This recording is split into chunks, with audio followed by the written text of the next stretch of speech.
در ترکمنستان غیر چشم داشت دسته نوی که در یوکاری لیگا شرکت نمود هم صاحب عنوان چمپیونی و هم صاحب جام ترکمنستان گردید. ارکاداک چنین نام دارد دسته نفتشکیلی که محض با روبری سابق پرزیدنت ترکمنستان گوربانگولی бердимухамедов در شهر ارکاداک تشکیل کرده شد. فدراسیون فوتبال این کشور در جلسه غیرنوبتی خود 1 اپریل سال 2023 از اشتراک این دسته در لیگ اولی کشور با نام یوکاری لیگا اجازه داد و دسته در یگان بازی مغلوب نشده در همه بازی‌های خویش در چمپیونات و هم جام ترکمنستان و پیروزی نویل گردید. و این دسته گوانج محمد اوویکوف مشق می‌دهد و همه بازیگران دسته عضو دسته ملی ترکمنستان بوده در حیط آن بازی می‌کنند. لباس بازی این دسته را خود سابق پرزیدنت کشور گوربانگولی бердимухамедов انتخاب کرده است. رسانه‌ها خبر می‌دهند که خود همین ماه یعنی دکبر مربی دسته عوض شد و حالا مسئولیت به دوش ولادیمیر байрамов واگذار شده است. اکنون سال آینده این دسته طرف ترکمنستان را در جام‌های کنفدراسیون فوتبال آسیا حمایت می‌کند.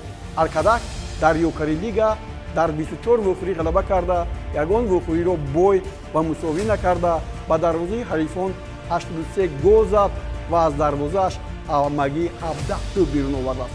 التین اسیر در زینه دوم با کسب 51 امتیاز و نیبیچی با 40 امتیاز زینه سوم را اشغال نمودند.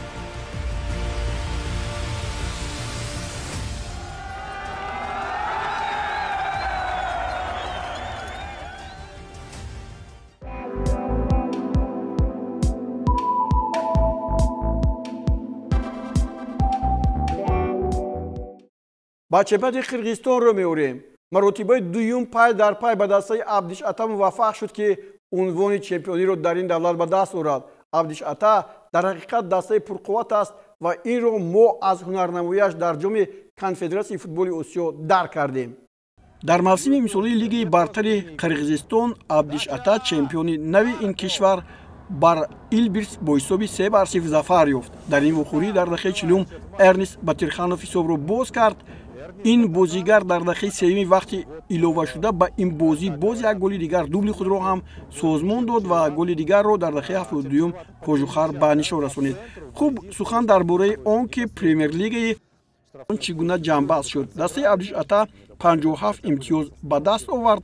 علای باشد از این دسته همگی 6 امتیاز کمتر گرفت. 17 غلبه عبدیش عطا در مقابل 14 غلبه علای این نشانداد رو خیلی براعلا کرد.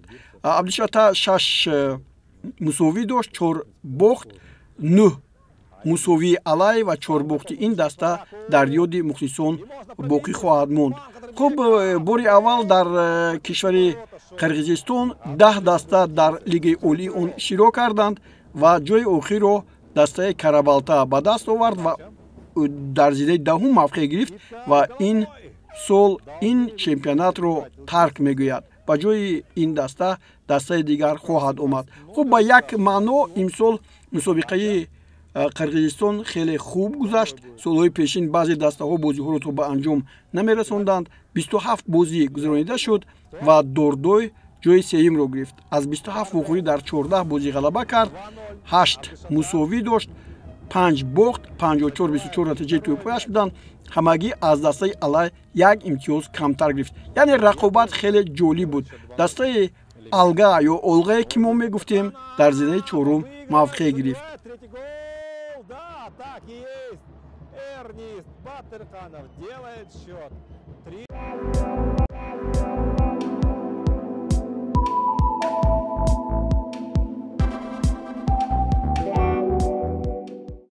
از ترکمنستان به لیگ برتر ایران توجه میکنیم. در کشور ایران مسابقه ها از تیرماه شروع شده در بهار ادامه می‌یابند و مثل کشورهای اروپایی است.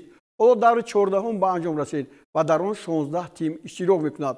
از سبب صفت پست نوارها ما از لیگ برتر ایران نوار به دست نآوردیم.